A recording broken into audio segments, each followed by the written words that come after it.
Europe. Europe 1. L'international, François Clémenceau, les relations entre Washington et Islamabad risquent de remettre en cause l'effort de guerre américain en Afghanistan. Rien ne va plus depuis que les États-Unis ont en fait annoncé qu'ils vont geler 2 milliards d'aides militaires au Pakistan. Oui, ils ont fait savoir, les États-Unis, la semaine dernière, au Pakistan, que si ces forces ne faisaient pas davantage d'efforts contre les terroristes qui attaquent les troupes afghanes et américaines en Afghanistan, à partir de leur base arrière au Pakistan, eh bien cette aide financière militaire serait effectivement gelée. En fait, 250 millions de dollars sont déjà gelés depuis l'été dernier.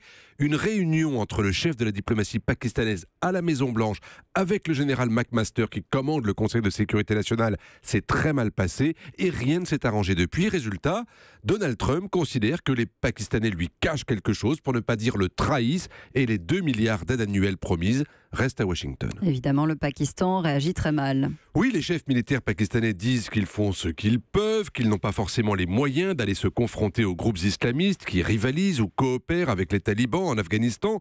Même le patron du Pentagone, le général Mattis, leur donne raison en affirmant, ce qui n'est pas faux, que les forces pakistanaises ont perdu plus d'hommes dans les combats contre le terrorisme que l'ensemble des forces de la coalition. Sauf que tout cela masque une autre réalité, c'est la complicité objective du Pakistan avec les talibans. Pourquoi ? Parce qu'à Islamabad, tout le monde est persuadé d'abord que le gouvernement afghan ne pourra pas durer éternellement sans pactiser avec les talibans. Deuxièmement, qu'il vaut mieux avoir un voisin faible qu'un pays hostile à l'islamisme. Et troisièmement, qu'il vaut mieux avoir des talibans forts en Afghanistan que chez soi, au Pakistan, où ils menacent régulièrement de s'en prendre au régime. Est-ce que l'Amérique peut réussir en Afghanistan, François, sans s'appuyer justement sur le Pakistan ? Eh bien non. D'abord parce que toutes les routes logistiques qui fournissent les troupes américaines et de l'OTAN en Afghanistan passent par le Pakistan. Il y aurait les moyens de les relocaliser, mais ça coûterait épouvantablement cher. Ensuite, parce que rien ne serait pire que d'abandonner le Pakistan à ces démons islamistes et nationalistes qui fragilisent un gouvernement où les militaires et les services de renseignement sont devenus désormais des adeptes du double jeu.